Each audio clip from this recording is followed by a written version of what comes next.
I started in a bedroom, and when things started spilling over into the living room, my wife said, you're going to either have to back down or get your own business. So I said okay, and opened my own shop. I've been open now for 8 years. It's gone really, really well. Every year has been a growth year. Basically, I'm not the cheapest guy on the street, and I don't really ever plan to be. I'm not more expensive than, say, the OEMs, and I compare my prices a lot to what, if you were to go to tgw.com, they always have a custom listing for all the clubs, and you can click on that custom listing and figure out what it costs to have that Mizuno set of clubs with rifle shafts. Those are the prices that I price against, rather than their sale prices and their closeout prices and stuff like that. You're strictly a custom club fitter, components absolutely, only, correct? Absolutely, components only, custom work only. Great. Do very little repair work. I've never figured that one out, but I think it's mostly because when somebody brings in an old club and they want it fixed, I can convince them that they'd rather have a new one. Right. So tell me, Rick, what's some of your primary marketing tactics? What's worked for you well over the past few years? Well, it's a couple of things that have worked very, very well. I had another club maker one time tell me, Rick, what do you do when you see a pro or an assistant pro, a PGA pro or an assistant PGA pro walks in your shop? He says, how do you charge them? I said, well, I charge them cost plus 10 or 15%. He says, do away with the 10 or 15% and you'll get a lot of people talking about you. And it's been amazing how well that's worked. It's also like having a membership at every golf course in Augusta, Georgia. They all know me, and I play all of them for free.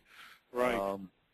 The other thing that's really, really worked is I picked up the phone and I called the newspaper and talked to the golf editor for the Augusta Chronicle. He came out, he did an article on my shop. I built him a set of golf clubs. He's still playing them 6 years later. After 5 years, I called him back and he said, well, how about if we have the business editor come out and talk to you? Business editor came out this year. It's just kind of snowballed.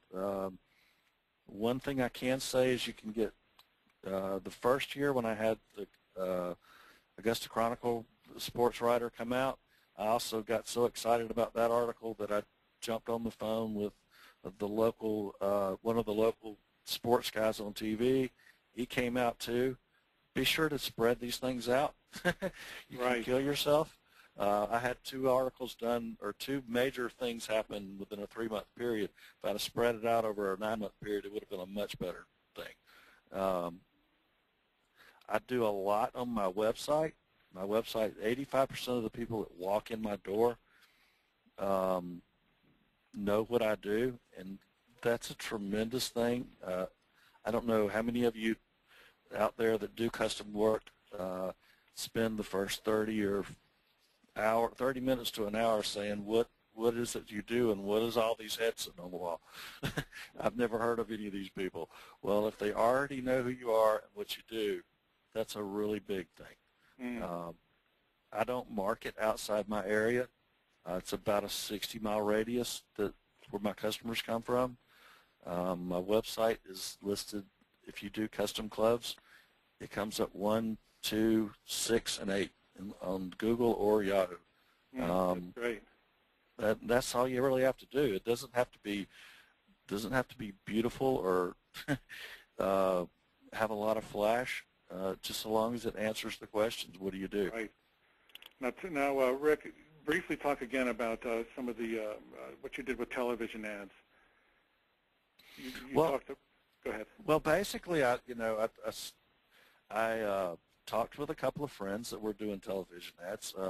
I've always been a member of a group. Used to be the PCS, and I think those are very valuable things that for networking and learning about the business. Had a guy tell me that how well he was doing with television ads, and He said, don't take their first offer. Just keep negotiating. It's been tremendous. I spend approximately $5 for a 30-second spot on the Golf Channel, and that's basically 4 in the afternoon to 11 at night. One of the ways that you get better rates is you give them a wide range. If you start narrowing it down, they start thinking that you know what you're talking about, and they're going to charge you more every time you narrow it by a couple of hours. It goes up. Don't take their first offer. Don't let them come in and tell you. Give them a price. I told them $300 was the maximum I'm going to spend this month. Right. Exactly. They came back with an offer for $1,800, and I said, "Did you hear what I said?" And they went back and they came back with an $800 offer. I said, "Did you hear what I said?"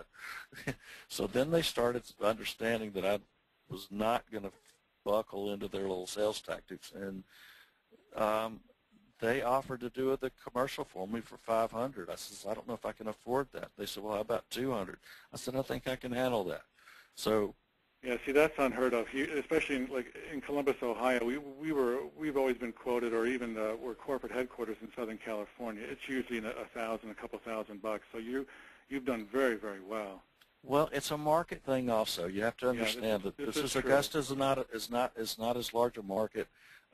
Pricing is more expensive for TV ads in larger markets. You can target markets though. You can tell them that you want this group right here. They can actually put you almost in neighborhoods. If you ask them, if you pin them down, they want to sell you the whole market, at a very large price.